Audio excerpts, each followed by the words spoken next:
than you. I've admired and watched you over the years since I started, and it's really lovely. It's my absolute pleasure.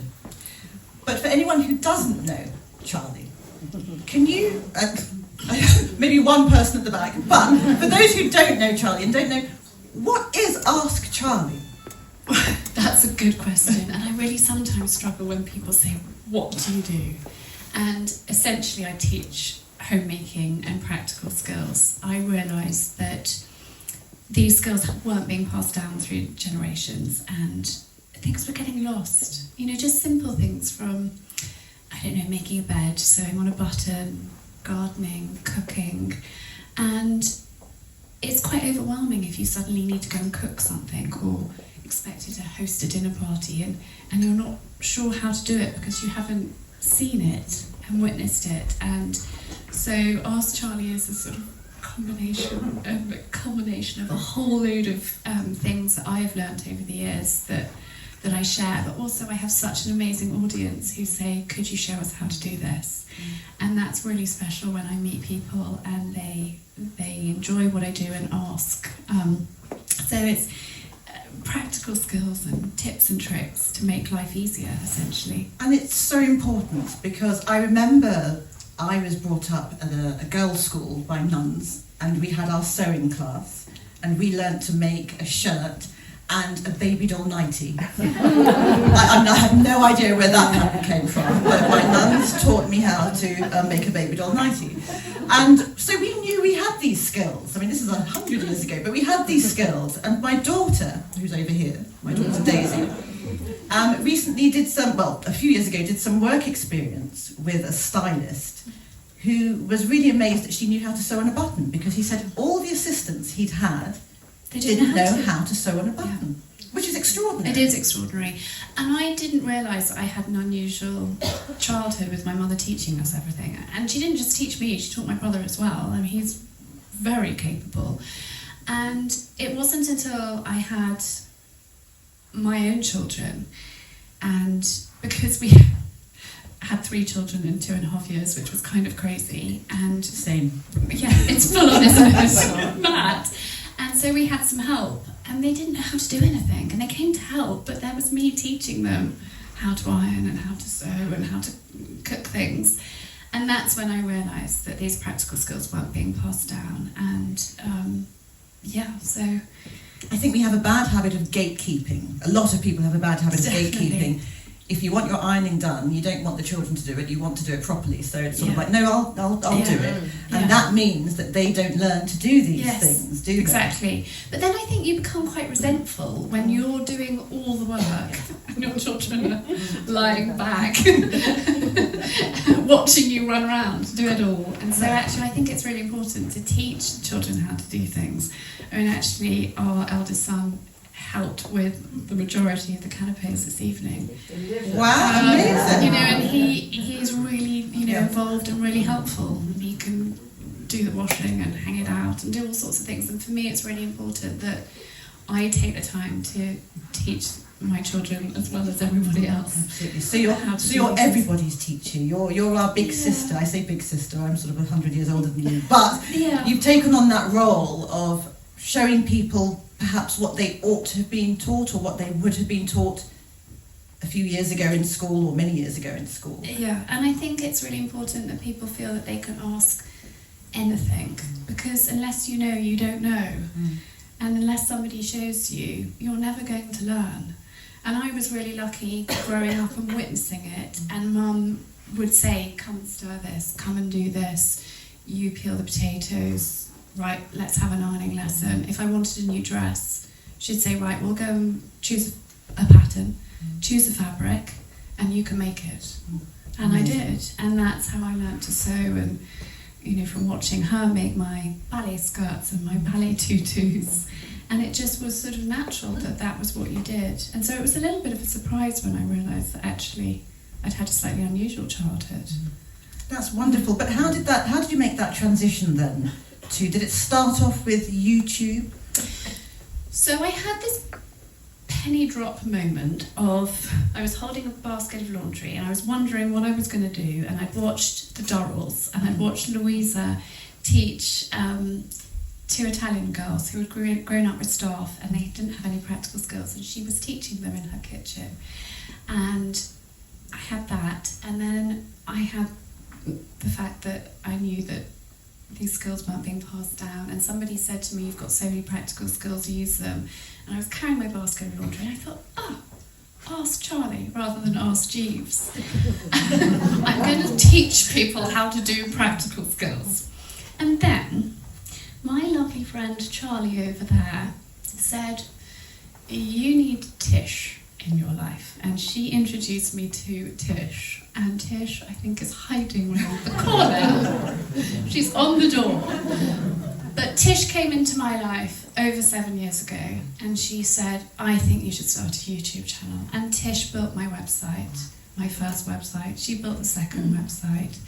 And she has been my right-hand girl through all of this, because I was just going to run courses from my home teaching au pairs how to be au pairs, but actually that's a really crap business model. It doesn't work. They'd all come to me in August. What the hell was I going to do with them all?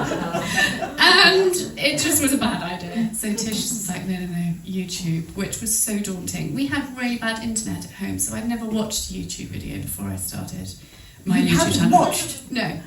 None. And no videos. That shocks I couldn't watch them because it just buffered. That's amazing. So I used to just actually drive to Tesco's and upload to our shared album. Tish would edit it and upload it, and I couldn't even watch them back because the internet was so bad. Oh my goodness. And that's how it started. And how did you know how to present and how to, because you're such a wonderful speaker and you're so good at teaching and you're so personable, and how did you know, or was it just let's wing it and see what happens and it just happened? Well, I think it was that one over there who said, Charlie again, just talk to your camera like you're talking to a friend. And that's how it feels. That's how it feels, isn't it? As if you're talking to us as friends. Because I'd never done it. I had no idea what I was doing. I actually thought I was going to vomit the first time I filmed a video because I was so nervous. But it just got easier and easier. And I have such an amazing, supportive audience who are really encouraging. And my amazing husband, who has been just so supportive and given me the confidence to believe in myself, because it's quite scary when you put yourself out there online. It's really quite daunting. And he's been hugely supportive. What's lovely is that it's not patronising. You're telling us as a friend. Yeah. And that's what's so wonderful. And that's what makes it so beautiful that it's all come together in a book, which is amazing, because lots of us want to watch your gorgeous face, but we also want to go and reference it every 2 minutes, don't we? We want to go onto our shelves and go, well, what would Charlie do? What would Charlie do? So where did the idea for the book come from? Because you have a lot on your plate already. Yeah. A book is the big undertaking. I never thought I could write a book. I'm severely dyslexic, and I just struggled to get the words out of my head onto paper. So I'd sort of always thought it had been a dream, but never a reality. And then a friend wrote a book, and I thought, I think I can do this. If she can do it, I can do this. And I had the idea for this book and the title for this book about 6 years ago. And I was walking the dogs up the lane, and I thought, I want to write a book called Through the Seasons with Ask Charlie. And it's been in my head for all that time. And I phoned Tish in January.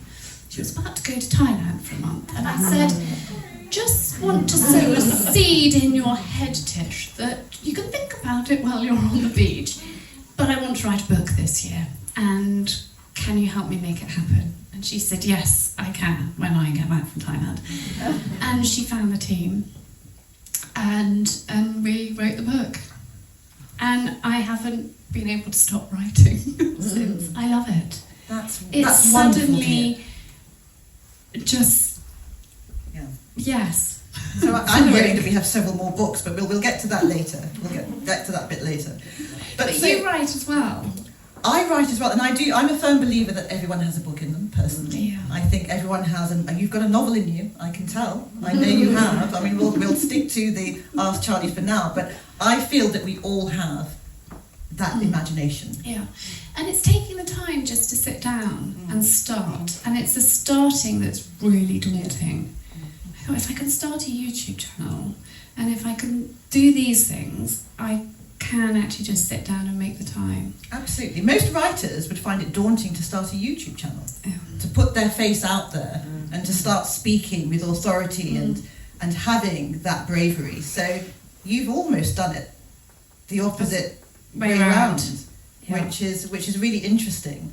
But it also shows the passion that you have, the sense of you know what you're talking about. You believe 6 years this has been in the making. Yeah. You knew that I this knew was exactly. I could see it in my head. I just needed to get it out of my head and into a book. And Tish found the most incredible team who have brought it to life. And Sophie, who sat there, has been my photographer since day one. So Sophie took the photographs for the book as well. But she's been working with me from the beginning. Wow. She was the art teacher at school and took photos of children, beautiful photos. And I said to Sophie, do you think you could come and take photos for me? And that was 7 years ago, wasn't it, Sophie? And so we have thousands of photos. We did have a little bit of a hairy, scary moment, didn't we, in September when I needed to re-photograph 28 recipes in 2 weeks. I think I cried, didn't I, halfway through the second day. It was a little stressful. So what is the process? So you make that decision. Yeah. It's been 6 years in the making. You know you have a book in you. Yeah. You make that decision. Yeah. Day one, once you've decided this is going to happen, what happens next? Tish was brilliant at pulling together all of the most relevant blog posts that I had created and putting them in a file. So we had a lot of the content and the recipes. She pulled those all together. I wrote the seasonal introductions to each season and then the monthly ones, and I found the quotes and I wrote the introduction to the book, and I just went through it month by month, and we got there. Did the involvement of other people sort of change the original idea at all? No, because we had team meetings online, and I think I just had the best team who could see the ideas and the excitement and the enthusiasm from everybody from the first meeting. And then Jocelyn, the illustrator, who I met, our little dog died, Tess, earlier this year, and she drew a picture of Tess and posted it online, and I got in touch and I said, can I buy it? It's so beautiful. And Tess was Archie's dog, and I wanted him to have that picture of her as a memory because she had just captured her perfectly. And I got in touch with Jocelyn and said, would you consider illustrating my book? And she came to the house and spent time with Simon and I and walked around the house, and she's just has captured it so perfectly, from the little ribbons to the little details, and that has sort of brought it together and made it feel really, really special. That sounds so special. So it's been a really wonderful team effort, but seeing that dream become a reality and be here is quite something. So it's through the seasons. Yeah. And it's wholesome and it's wonderful and it's enriching. Yeah. How do you decide what goes in? How do you decide which recipes? Because you have so many recipes. That was quite tricky, but Tish and I really worked through those together. And it's not just recipes. No, there's lots of homemaking as well. So tell us a little bit, talk us through the different parts of the book. So there are recipes, it's through the seasons. It's through the seasons, but there's the 4 seasons, then there's the 12 months. And because I've been creating content online for the last 7 years, and a lot of it is seasonal. And so, dealing with moths, spring cleaning, all of those things that I do and have shared, we just put in the relevant places. There were a few slight tweaks with things fitting in better, somewhere else, but it came together really well. What were the worst challenges? What were the highs and lows? Because I Well, know I from think writing a book, the most it's not stressful easy. thing was the photos at the last minute. I really enjoyed the writing process. That was the most pleasurable part. But I think that last rush was very, very stressful. The original quote for the book was a third of what it actually did cost, because there was so much content. So it's been a little overwhelming, but the pre-orders have been incredible. It's been nail-bitingly stressful. I think I am doggedly determined sometimes to do things. Well, obviously. And I was absolutely determined that I was going to do it on my own. And I have. I mean, that's... But it's been such terrifyingly stressful to do that on your own.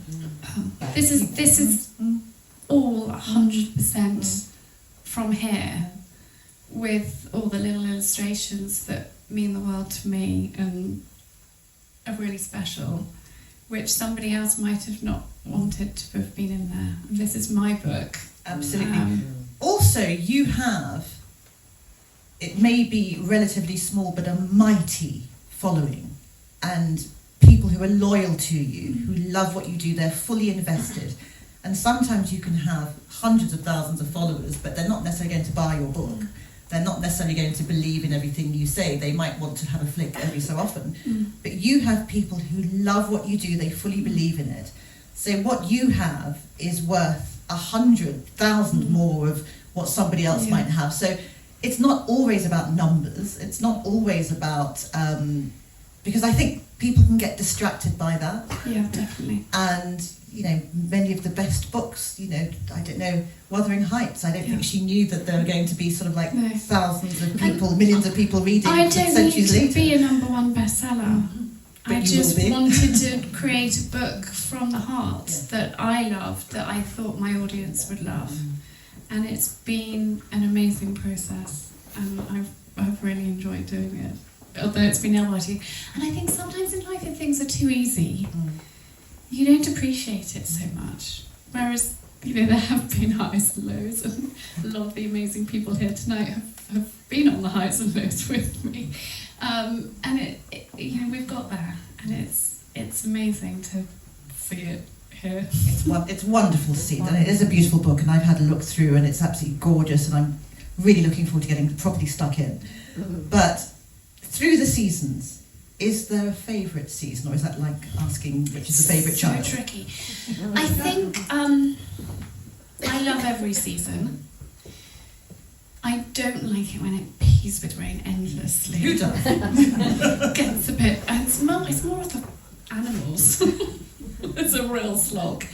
That Coco's horse this morning did not want to get out of bed, and she made that quite clear to me. You know, it's an effort and it's a challenge, but I love it when it's cold and crisp and wintry. I love spring when the new shoots come up and you just feel excited to be alive, and you're out walking and you're seeing, you know, the daffodils and spring coming, and you can smell it. And that to me is so exciting. I love the summer. I love being outside barefoot and having a barbecue and long evenings just sat outside enjoying wonderful weather. And then autumn, when it begins to get cold and crispy and the leaves start to change and the incredible colours, you just feel lucky to be alive. Absolutely. So every season has its different magic, and I feel so grateful that I live where I do, and I get to see the seasons change. And for me, I get excited about it. Absolutely. So every season has its special. I'm exactly the same. My favourite one is the season I'm in. Yeah. Because you find the joy in And then whatever's you're happening ready for the new season too, because you can get a little bit like, oh, endless mud. we need spring now. So do you have favourite parts of the book, apart from the seasons? Is there a recipe that you think, my goodness, this is the golden one? I think when I look at Sophie's photos and the way that Karen, the book designer, has put them in there with me on the upkeep, because I really do that. The last photo of me with the hockey stick over my shoulder and my son's trainers hanging off. That was his last day of prep school, and I look at that, and that is a huge milestone, that I got my third baby through prep school. And yeah, looking back at those photos, it's really special, and the recipes, and yeah. I can see the emotion that you have, and obviously it's wonderful for us as readers to look through, and we get so much from these books. You know, we look at the photos, we imagine ourselves making the recipes, we imagine ourselves doing the sort of tips and tricks that you have. But for you, you're looking back over a visual diary of your life, which is so emotional. Yeah. And I didn't want it to be too perfect. I actually had a quite a stressful time over the front cover, because the original cover was too perfect, and I looked too done, and it was too posed and contrite, and I know I didn't want that. I wanted it to be real and earthy, because for me it's important that I'm real and I'm honest and I'm natural and I'm myself, and then people can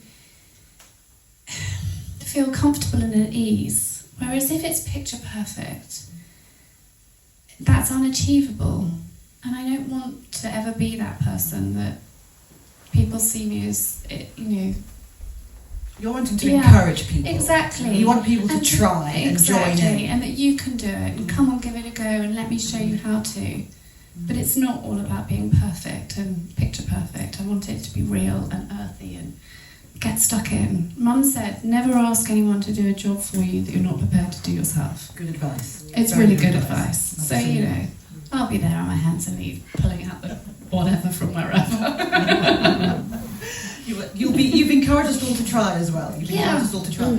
So tell me, what if you could sum up what you want people to take away from reading the book? How do you want them to feel after they've read the book? I want it to be comforting, and I want, if you've had a bad day, to come in and maybe dive in and to a chapter, or if you're struggling with something, maybe there might be a bit of advice in there that might help, or a quote or a little tip that might be helpful. I want the book to feel like a warm hug, and comforting, and maybe you might think, oh yeah, I'll give that a go, and I'll try that recipe. And then it might be a success, and they might try another one. Absolutely. And in terms of through the seasons, so there have been other books that are through the seasons. It's a beautiful, wonderful topic to sort of live your life seasonally. We want to cook and eat seasonally. Yeah. What makes your book different?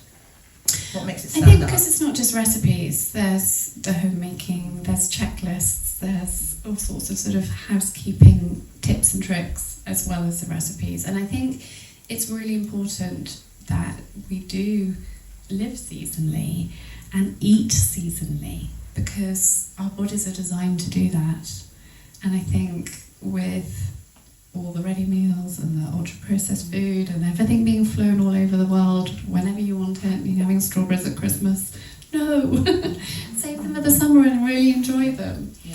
And so I think it really is important to eat seasonally. So I've tried, to include seasonal recipes and hope that people maybe think about enjoying asparagus in the season and not all year round. Absolutely. Obviously tastes better, so Definitely. much better. So what's next for Charlie? Well, as I mentioned earlier, I haven't been able to stop writing, so hopefully there will be some other books. I'm working on one at the moment which I'm really excited about. Amazing. And there are a few things in the pipeline for 2026, but I'm sworn to secrecy at the moment, so you'll just have to watch this space. Well, I'm hoping I'm not going to spoil anything. I don't know what these things are, by the way, but I'm hoping to see a magazine column, or I want to see more of you. I think the world deserves to see more ask more of Charlie. Thank you. And speaking of asking more of Charlie, thank you so much. That was wonderful to sort of learn more about the process, learn more about what the book entailed.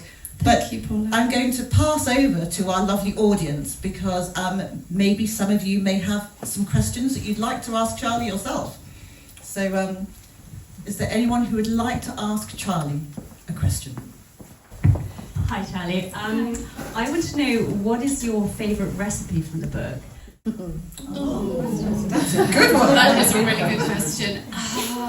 Favourite recipe from the book? I don't know, it's really hard. But I'm going to say mince pies because I've eaten quite a few of them in the last few days and they're so good. In fact, I had 2 for breakfast this morning. So I would encourage everyone to try the mince pies. Charlie, you dedicated the book to all the mothers in your life, Yeah. with an S. Yes. Tell us a bit about them. So, my wonderful mother, and thank you, Sarah, it's a lovely question. My wonderful mother, who's sadly not here, but my godmothers, who have been a huge part of my life. One of them is there, Auntie Gina. Auntie Gina's been part of my life since the moment I was born, and she has been at my side for every big moment.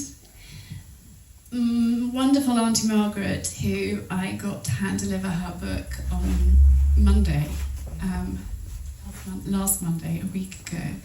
And she's almost 90, and she has been part of my life as well forever. Her husband christened my brother and I. He married Simon and I, and he christened the 3 children. So to hand deliver that was very, very special. She lives up in Scotland. And then to Simon and to my wonderful children who have taught me how to be a mother. So that is who it's dedicated to. Thank you, Sarah. That's lovely. Well, if there aren't any more questions, any hands up? Anyone else? Oh, here's one here. So, is it just for ladies or is it for guys as well? That's a very great question. It's for everybody. It's absolutely for everybody, and that's what I feel is really important, that it's for anyone that wants to learn and anyone that wants to know how to do something. I feel that it's so important to be accessible to everybody, and I have younger children through to men, to older people, and to anyone that wants to learn. Thank you, Dan, for asking. I just want to say a really big thank you to Charlie for creating such a beautiful, beautiful book. And let's all give a round of applause. It's wonderful.